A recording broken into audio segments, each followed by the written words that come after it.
महाशिवरात्रीचा दिवस आणि त्या दिवशी एक कोकणी माणूस महादेवांच्या दर्शनाला नाही गेला असं कधी होईल का? कारण आज संपूर्ण कोकण कुणकेश्वराच्या भेटीला गेलेला असतो।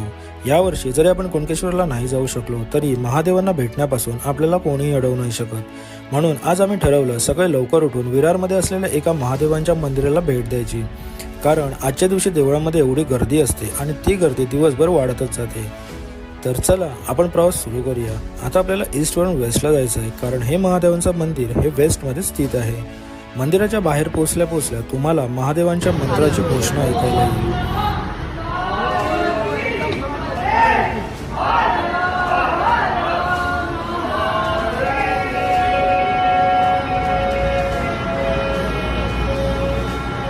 आणि मंदिरात पाऊल टाकताच सकाळी लवकर असूनही लोकांची जबरदस्त गर्दी दिसते। हेच खरं महादेवांवरचं प्रेम आहे। हे मंदिर खरं तर गणपती बाप्पा, विठ्ठल रखुमाई आणि महादेव यांचं एकत्रित मंदिर आहे। आणि आज इथे महादेवांची मूर्ती तुम्ही बघताय ही फक्त महाशिवरात्रीलाच ठेवली जाते। मूर्तीच्या मागे नंदी आणि एक समोर छोटंसं शिवलिंग आहे। गर्दी इतकी आहे की शिवलिंग नीट दिसत नाही, पण दर्शनाचं समाधान मनात कायम राहील।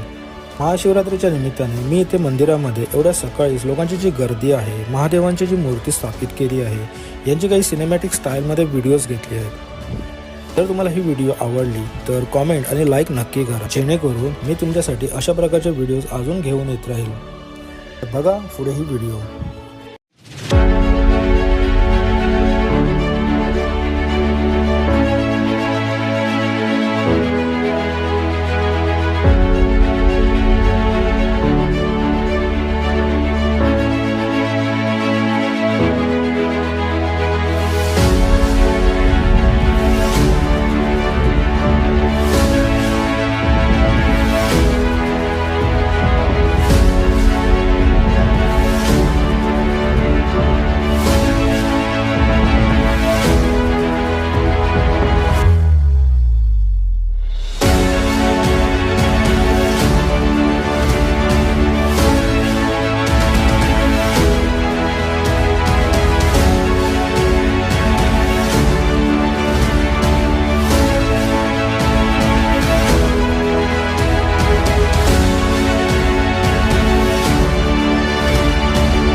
तर हा होता आजचा अनुभव। महाशिवरात्रीच्या निमित्ताने जिथे असाल तिथून महादेवांची आठवण नक्की करा, कारण तो भक्तांच्या हाताला नेहमी उत्तर देतो। तुम्ही पण तुमच्या गावात महाशिवरात्री कशी साजरी केली हे कमेंटमध्ये नक्की सांगा, आणि असा अनुभव घेण्यासाठी आमच्या चॅनलला सबस्क्राईब नक्की करा। भेटूया पुढच्या व्हिडिओमध्ये, तोपर्यंत टाटा।